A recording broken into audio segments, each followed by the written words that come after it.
Hello, how may I help you? There's been a shooting on 15th Avenue and people like it. I think 2 people might be dead. Police arrived to the scene, found a male with a gunshot wound in a black truck, rushed him to the hospital. Around a corner in an alleyway, they find a guy deceased.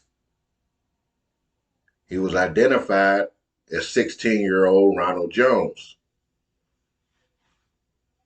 youngest of 7 kids, sophomore in high school.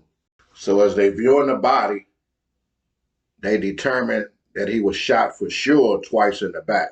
Ron also had a bullet wound on the left side of his hand, and they discovered a weapon in his waistband.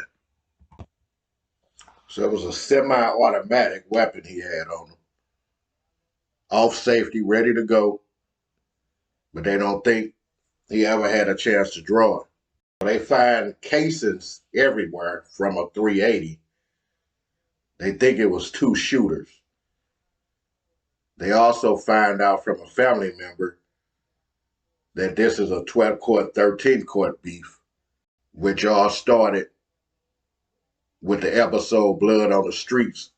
Dante Patterson killed Terrell Burns.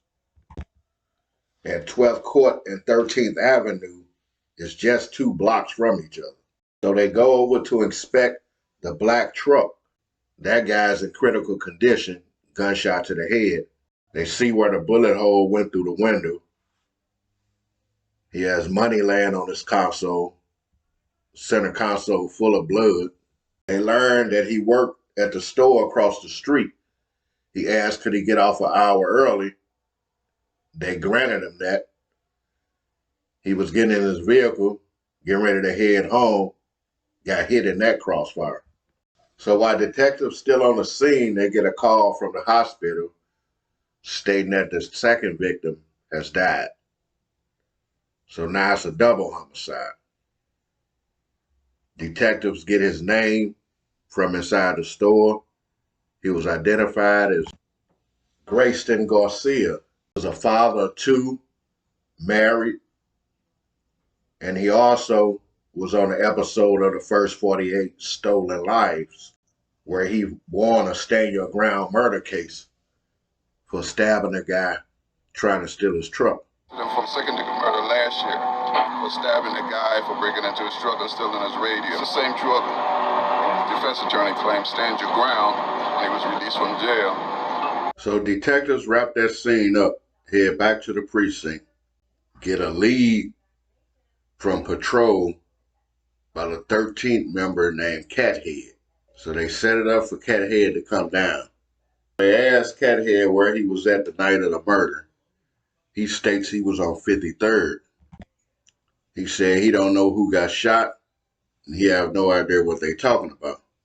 Then he states that his name is not even Cathead. So they wrapped that interview up with Cathead. Wasn't gonna get nowhere with that one. Head back to the crime scene, start casing the area, see if they can find any more witnesses. Neighbors said one guy said he seen what happened. So they set it up with that guy to meet him away from the complex, take him down to the precinct.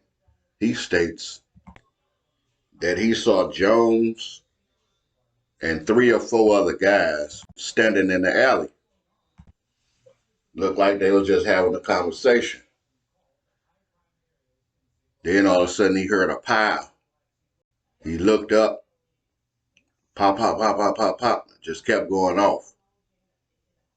He looking out the window, that's when he see him fall. He heard a crash. He see a truck run into the van.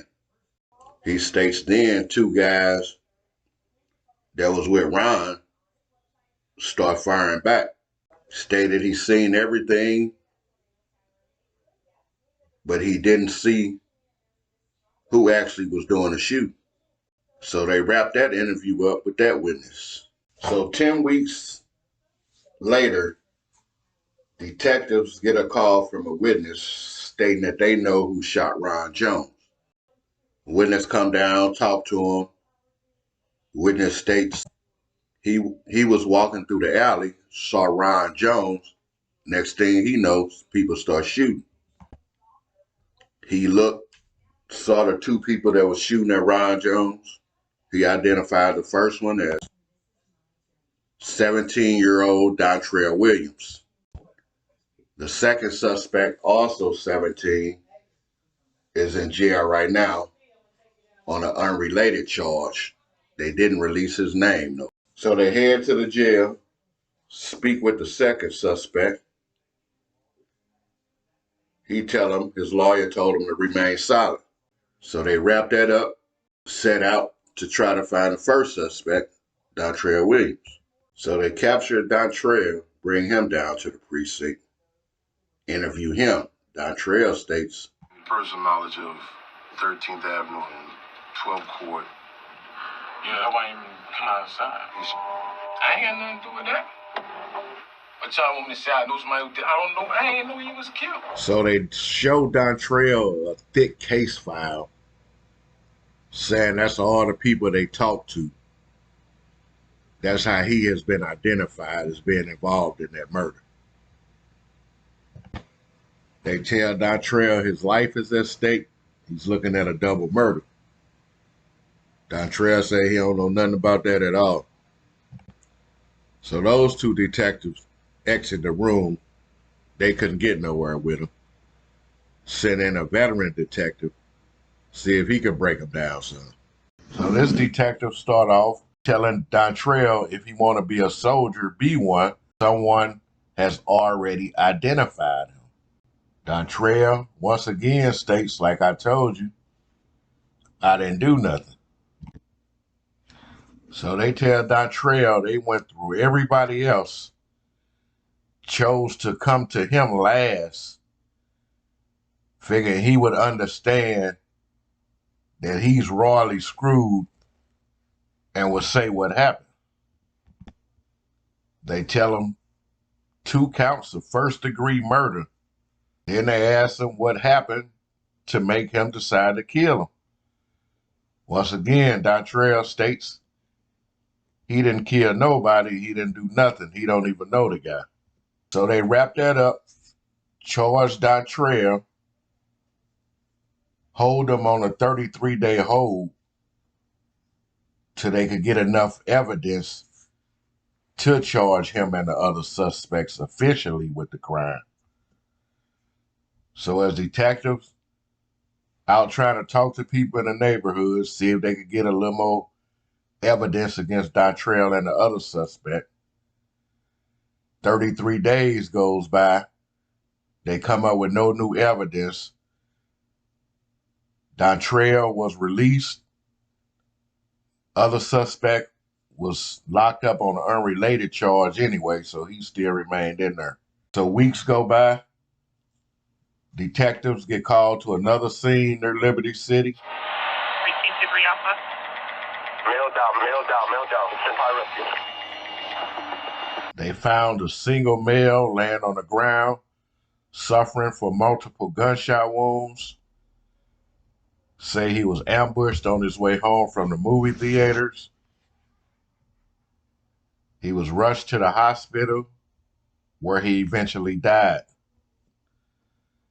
That victim was identified as Dontrell Williams, the suspect in this double murder case. So with Dontrell being deceased, they wrap up that case until they can get evidence and find more suspects. As of now, the case is still open. Thank you for watching. Hit that like button. Leave me some comments. Stay safe out there. I'm done talking.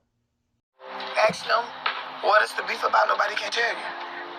They don't even know that. How can y'all kill up each other? Y'all right there. Oh, gosh, this is too much.